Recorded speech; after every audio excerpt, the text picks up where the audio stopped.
Don't mention it. I just happened to remember that there was such a law, so I did a little preparation, just in case.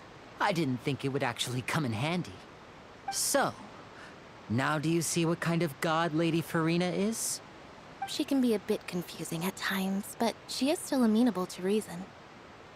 Anyway, Paimon had no idea you were a magician, Lyney. It sounded like you'll be performing at the Opera House, right? I just know a few simple tricks I use to make a living. Lynette is my assistant. It will actually be my first time performing on the most prestigious stage in Fontaine, the Opera House. But isn't the Opera House where criminal trials are held in Fontaine? When there are no public trials being held, the Opera House hosts a variety of other performances. To the people of Fontaine, the line between a trial and a performance can be a little blurred. And speaking of performances, I would be remiss to forego this opportunity gifted by fate. Might I invite the two of you to see my performance? My brother's always excited to make new friends. Oh, sure. We don't really have anything to do now, and we wanted to go to the Opera House anyway. Splendid. In that case, why don't we go together? I'll show you the way. I just have something to take care of first. You really mean it? Then I'll take you up on your offer. This is a magical item known as a magic pocket. Perhaps you can help me distribute them to the people here. Huh?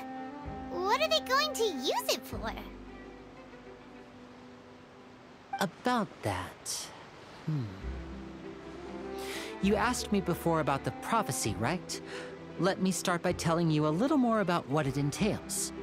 I'm not sure exactly when it began, but a prophecy has been circulating around Fontaine.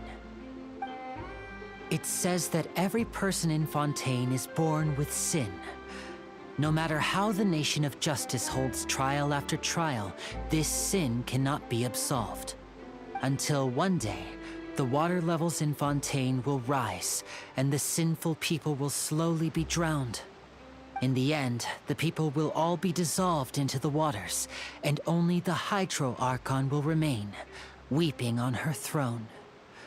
Only then will the sins of the people of Fontaine be washed away. That sounds pretty gloomy. Why are people in Fontaine born with sin? What is that supposed to mean? There are lots of guesses. Some say that the ancestors of Fontaine stole the power of the seas and stirred its wrath. Others say that the people of Fontaine never heeded the first Hydro Archon's warnings and offended Celestia. But here in Fontaine, evidence is what matters. There hasn't been concrete evidence for any of these claims, so they can only be regarded as conjecture. If even the people in Fontaine don't know what sin they committed, wouldn't it be better just to ignore the prophecy completely? Why bother feeling guilty all the time? That's exactly what the people did at first. But in the last few years, the water levels in Fontaine have actually started rising. Many places have already been completely submerged, and now lie beneath the sea. Many people carry on with their lives as before and shrug it off as a natural phenomenon. But my family and I think that the people of Fontaine shouldn't ignore the possibility, which would end up sentencing them to death. We hope that at least the people who reside near the waterfront can move away before it's too late. So, we've started distributing magic pockets to them. As a magical item, these magic pockets have astonishing capacity. I'm sure they will come in handy when people are moving their belongings. Oh, Paimon gets it! It's like preparing for a rainy day! But this is more than a bit of rain.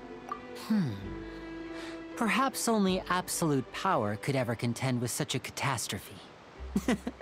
But who knows? We're just tiny specks in the grand scheme of things. Now, if you'd like to help, then please give these magic pockets to anyone nearby. Be sure to convince them to take it, regardless of what they say.